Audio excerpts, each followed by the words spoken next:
इसे मैं फेंक देता हूँ बड़े भैया, आप चाहिए। मुनीम जी, चौराम प्रसाद की बेटी की शादी के लिए जेवर देने के लिए कहा था, भिजवा दिया? जी हाँ मालिक।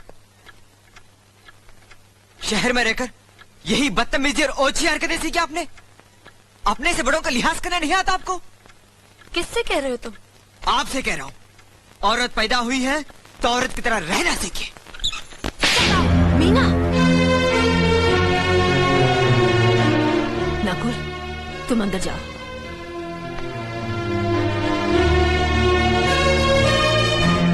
पागल हो गई हो तुम? औरत होकर एक मर्द पर हाथ उठाते हो? इतनी ऊंची घराने की बहू होकर ऐसी नीच हरकत, शर्म नहीं आई तुम्हें? कौन सा ऊंचा घराना? ये जहाँ सिर्फ एक आदमी राजा है और बाकी सब उसके गुलाम। मीना, चिल्लाइए मत। आप मेरी सास नहीं है। जिस तरह आप इस घर की बहू है वैसे मैं भी हूँ। बहू हो तो बहू की मर्यादा में रहो। मर्यादा की रस्सी में तो आप जैसी जाहिल और गवार औरतें बनती हैं। मुझ जैसी पढ़ी लिखी मॉडर्न जमाने की लड़की नहीं। Uneducated idiots. Excuse me. I am not an illiterate. I am a graduate from the University of Allahabad. I am aware of the modernization of women, but I have not forgotten my culture, my customs, my traditions and my values. And most of all, I'll never ever forget that I am an Indian woman. Modern जमाने की औरत भी औरत ही होती है। उसे भी मर्द ही ब्याह कर ले जाता है, मर्द को ब्याह कर वो नहीं ले जाती। जमाने ख्याल और लिबास बदल देते हैं, औरत की शरीर की बनावट नहीं। लोग तुम्हारे ख्याल की लड़कियों को लज्जत का सामान भले ही समझते हो, इज्जत के काबिल कोई नहीं समझता। इज्जत आज भी उन्हीं औरतों की होती है जिनकी आंखों में हया हो, लाज हो, शर्म हो। हम नहीं कहते कि तुम बंदिशों में रहो, लेकिन अपने दायरे की सीमा को मत भूलो। लड़की जब अपने माँ बाप के घर होती है तब उसके कांधों पर अपने ही घर की इज्जत का बोझ होता है, लेकिन जब वो बहू बनकर ससुराल जाती है तब उसके कांधों पर एक नहीं 2 परिवारों की इज्जत का बोझ होता है। आज जिस तरह तुमने नकुल को तमाचा मारा है, अगर उसी तरह उसका भी हाथ उठ जाता तो तुम्हारी क्या इज्जत रह जाती? कभी सोचा तुमने? क्या बात है मीना?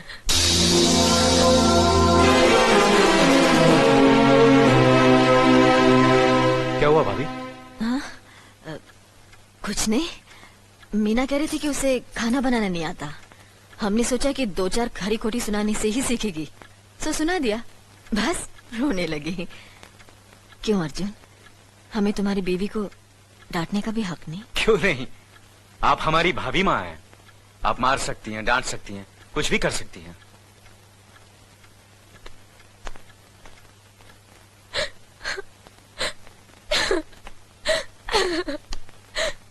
मैंने भूल की जो मैं लोगों के बीच आ गई। मेरी तो इस घर में कोई इज्जत ही नहीं है। जब देखो तो सब मेरी इंसल्ट करते रहते हैं। मैं कब से रो रही हूँ, तुम पूछ भी नहीं रहे हो कि मैं क्यों रो रही हूँ। बेकार हो रही है तो कौन पूछेगा? अच्छा, तो मैं तुम्हारे लिए और इस घर के लिए बेकार हो गई हूँ। अरे बेकार तो तुम हो गए अपने परिवार के बीच में रहकर। मैं कब से बोले जा रही हूँ और तुम हो के सुन ही नहीं रहे हो। इंसान की चीख सुनकर लोग शुभ अशुभ का विचार करते हैं, लेकिन जब मेंढकी को जुकाम होता है उसकी चीख की कोई परवाह नहीं करता। ये मत भूलो कि जब मेंढकी चिल्लाती है तो आंधी और तूफान आते हैं। आंधी और तूफान आएंगे तो उसका नतीजा तुम्हें ही भुगतना पड़ेगा। तो फिर ठीक है, अब मैं तुम्हारे साथ तब भी रहूंगी जब तुम मेरे साथ मेरे डैडी के घर रहोगे।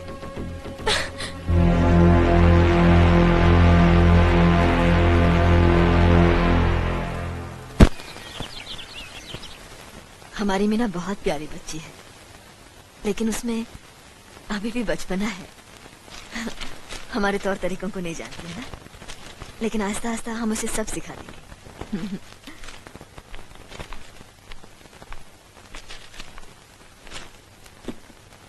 बड़े भैया, ये अपने घर जाना चाहती है।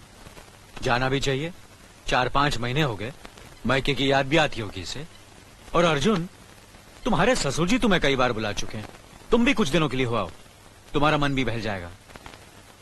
अगर ये वापस लौटने के लिए जा रही होती तो मैं जरूर जाता, मगर ये तो हमेशा के लिए इस घर से जा रही है। कैसी बातें कर रहे हो? अगर तुम दोनों के ख्यालात एक दूसरे से नहीं मिलते तो इस मामले को घर की 4 दीवारी में बैठकर आपस में सुलझा लेना चाहिए। बहू शहर की पढ़ी लिखी लड़की है, उसे गांव की रीति रिवाज के बारे में क्या मालूम? ये तो तुम्हारा फर्ज बनता अर्जुन कि तुम उसे हमारे तौर तरीके सिखाओ। सिखाने से कोई फायदा नहीं बड़े भैया, ये खुद को इस माहौल में डालना ही नहीं चाहती, इसलिए भेज रहा हूं। अच्छा, तो तुमने फैसला भी कर डाला?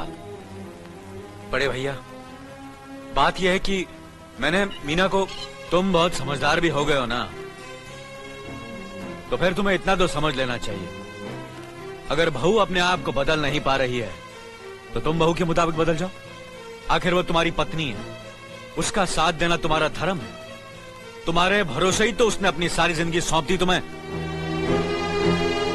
अर्जुन, मेरे दर्द पर तुम तड़प उठोगे, तुम्हें तकलीफ होगी तो मैं रो दूंगा, क्योंकि हम दोनों एक ही मां की संतान हैं, खून का रिश्ता है हमारा। मगर पत्नी का नाता उससे कहीं ज्यादा गहरा होता है, क्योंकि वो पराये घर से आकर अपनों से कहीं ज्यादा अपनी हो जाती है, परछाई बन जाती है हमारी। पति शरीर है तो पत्नी उसकी आत्मा है। पत्नी ही पति के जीवन को सही अर्थ देती है, उसे कामयाब बनाती। पत्नी के बगैर पति बेजान और बेमाने हो जाते।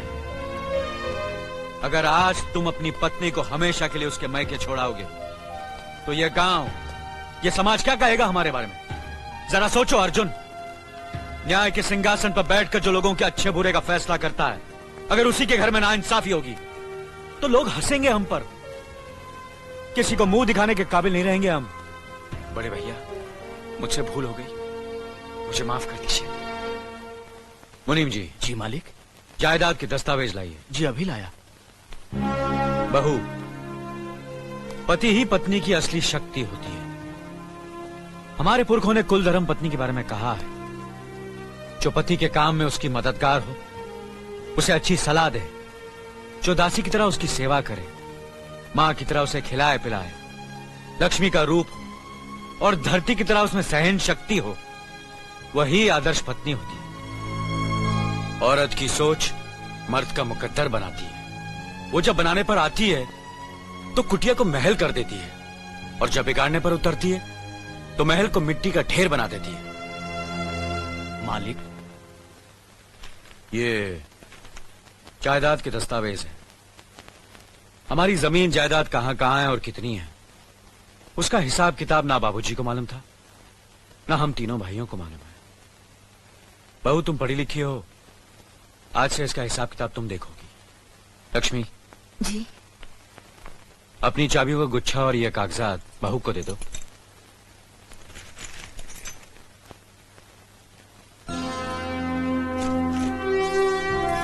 आज से तुम इस घर की मालकिन हो। तुम जहां कहोगी, जिस कागज पर कहोगी, हम तीनों भाई चुपचाप आंख बंद करके दस्तखत कर देंगे। जैसा कहोगी वैसा ही करेंगे। बस एक ही विनती है बहू, हम तीनों भाइयों को अलग करने का ख्याल अपने मन में कभी आने मत देना।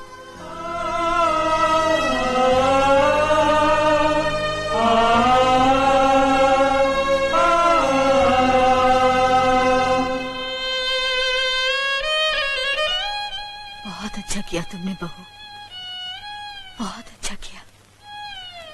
इनकी आंखों में आंसू देखने की हमने सपने में भी उम्मीद नहीं की थी, लेकिन तुमने हमें दिखा दिया। बहुत अच्छा किया तुमने, बहुत अच्छा किया।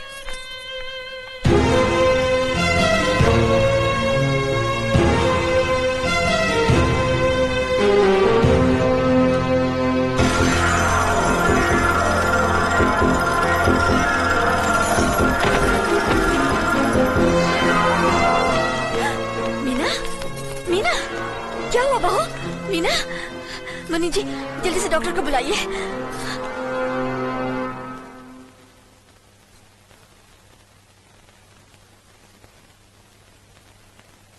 घबराने की कोई बात नहीं, ये माँ बनने वाली है।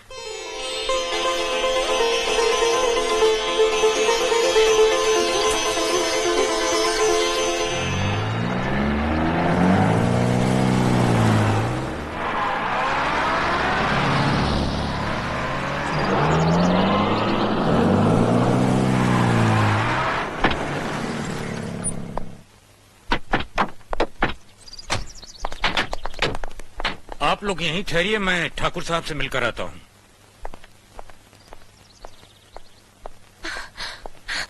डैडी, डैडी, कैसी हो बेटी? What a pleasant surprise. आने की खबर भी नहीं की।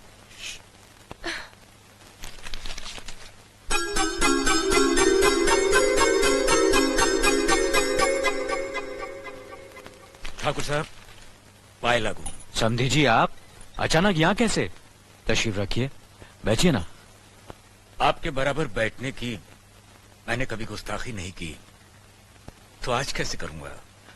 बहुत दिनों बाद हम लोग मिल रहे हैं। कहिए, आपका कारोबार कैसे चल रहा है? आपकी कृपा और आशीर्वाद से ठीक ही चल रहा है। दिल्ली में इंडस्ट्रीज मिनिस्टर के साथ कब की अपॉइंटमेंट ली है? कल सुबह 11 बजे सर। इनकम टैक्स केस का वकील ने कहा है कि 15 तारीख की हियरिंग में मामला क्लियर हो जाएगा। आज एक्सपोर्ट का माल जापान के लिए जहाज से रवाना हो जाएगा ना? जी हाँ सर। नमस्ते ठाकुर साहब। नमस्ते नमस्ते नमस्ते। अरे दीनानाथ जी, आप लोगों ने यहाँ आने की तकलीफ क्यों की?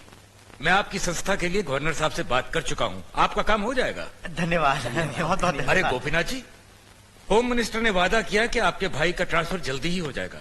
Thank you sir. Daddy, good morning daddy. Good morning my child.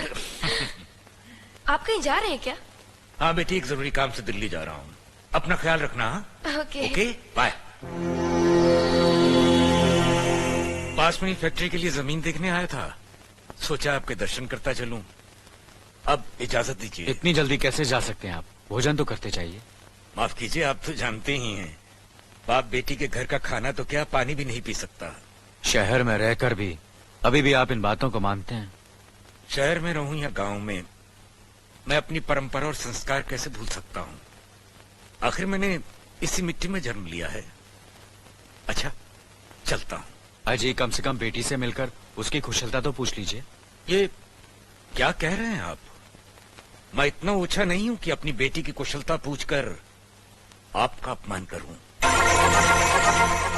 Thakur साहब, ये तो मेरी बेटी का सौभाग्य है कि वो इस मंदिर जैसे पवित्र घर में बहू बनकर आई, और फिर आपकी छत्र छाया में तो वो कुशल हो गई ही।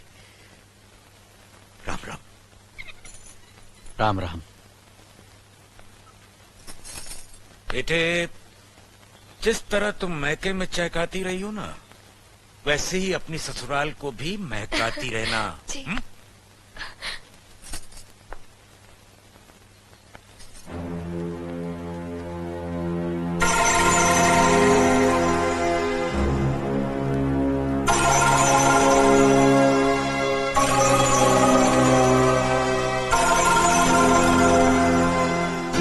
आप तो उम्र में बड़े हैं ना, किससे किस तरह की बात की जाती है, इतनी तमीज तो आपको आनी चाहिए।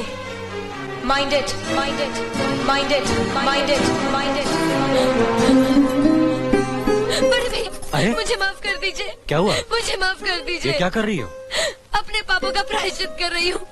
मैंने आप जैसे देवता का अपमान किया है, आपका दिल दुखा है, मुझे माफ कर दीजिए बड़े भैया, मुझे माफ कर दीजिए, मुझे माफ कर दीजिए, लक्ष्मी, मुझे माफ कर दीजिए बड़े भैया, बड़े भैया मुझे माफ कर दीजिए, मुझ पर तरस खाकर मुझे माफ मीना, कर दीजिए बड़े चलो भैया। तुम्हें ऐसे नहीं बैठना चाहिए, मुझे माफ इससे बच्चे पर असर पड़ेगा बेटे।